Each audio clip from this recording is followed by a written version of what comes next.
एक ऐसी दीवार जिसे अलग अलग युग के शासकों द्वारा बाहरी आक्रमणकारियों से बचने के लिए बनाया गया था और आज इस दीवार को 7 आश्चर्यों में से एक माना जाता है, जिसकी लंबाई लगभग 21,196 किलोमीटर है, जिसे अगर हम लाइन के हिसाब से लगाएं तो यह पृथ्वी के आधे इक्वेटर के जितनी होती है।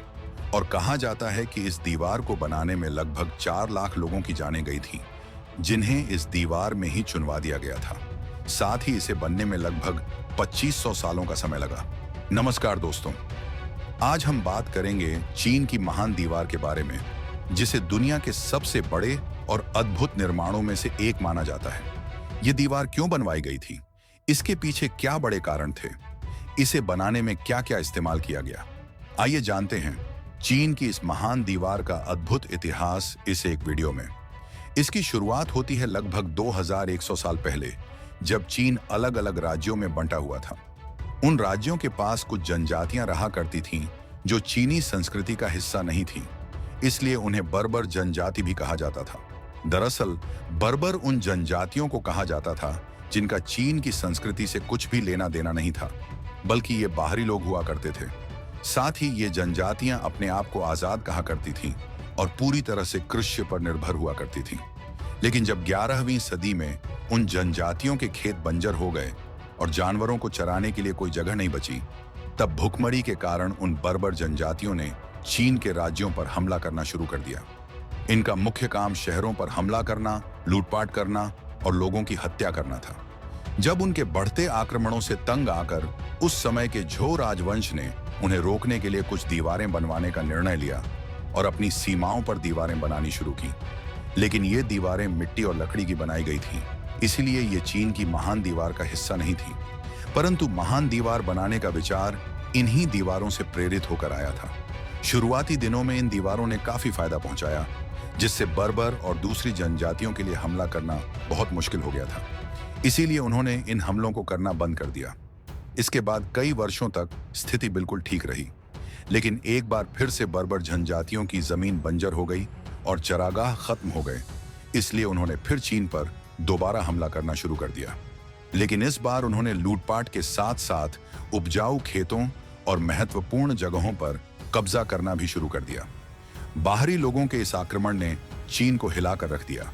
इस बार उन लोगों की ताकत इतनी ज्यादा थी कि अगर समय रहते उन्हें न रोका जाता तो वे अपनी एक अलग रियासत बना सकते थे, जिनमें से जोंगनू, डोंगहू, दियान और यूईजी जनजातियां ज्यादा ताकतवर थीं।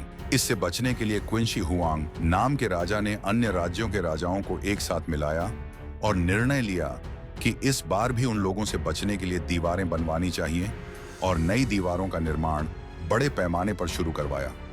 इस निर्माण के दौरान लाखों लोगों की मौत हो गई और उन मृतकों को भी दीवार में चुनवा दिया गया। हालांकि बर्बर जनजातियों के हमले फिर भी नहीं रुके। उन्होंने दूसरी जगहों पर हमला किया जहां हान राजवंश का शासन था। शी जनजातियों ने इस राज्य में भी कई महत्वपूर्ण जगहों पर कब्जा कर लिया और लोगों को मारना शुरू कर दिया।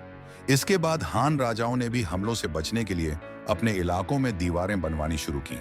इस बार ये दीवारें चीन की सुरक्षा और व्यापार दोनों के लिए बेहद महत्वपूर्ण थीं, क्योंकि दूसरे शासक जैसे सलजुक सुल्तान, तुर्क कबीले और बर्बर जनजातियां किसी भी समय चीन पर हमला कर सकते थे। दीवार बनने के बाद सब कुछ ठीक हो गया और लगभग 1000 वर्षों तक ये दीवारें अपनी जगह कायम रहीं। हालांकि उस दौरान भी कई लोगों ने चीन पर आक्रमण किए, जिसके लिए और भी कई शासकों ने दीवारें बनवाईं और चीनी शासक उन हमलों को दबाने में कामयाब रहे। लेकिन 12वीं शताब्दी में दीवारें कमजोर हो चुकी थीं और तोपों का निर्माण भी किया जा चुका था। इसलिए तोपों और कमजोर दीवारों के जरिए चीन के उत्तर में रहने वाले मंगोल जनजाति के लोगों ने इकट्ठा होकर चंगेज खान के नेतृत्व में चीन पर आक्रमण करना शुरू कर दिया।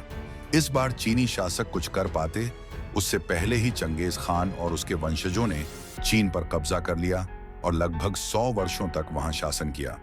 इस दौरान मंगोलों को दीवार बनाने की जरूरत नहीं पड़ी, क्योंकि उनके आसपास केवल उन्हीं के लोग थे। लेकिन 13वीं शताब्दी के आखिर में मंगोल साम्राज्य कमजोर हो चुका था। उस बचे हुए साम्राज्य के खत्म होने और मिंग राजाओं के सत्ता में आने के बाद मिंग शासकों ने यह सोचकर कि कहीं कोई दूसरा समूह दोबारा चीन पर कब्जा न कर ले, अपनी सुरक्षा के लिए ईंट, पत्थर और लकड़ी की दीवारें बनवाना शुरू कर दी। इसके साथ साथ उन्होंने दीवारों के किनारे किले, चौकियां और सिग्नल टावर भी बनवाए। कमजोर दीवारों को भी ठीक करवाया, जिसके बाद आखिरकार 2500 सालों में चीन की महान दीवार का निर्माण पूरा हुआ। 1987 में इस दीवार को विश्व धरोहर में शामिल कर लिया गया।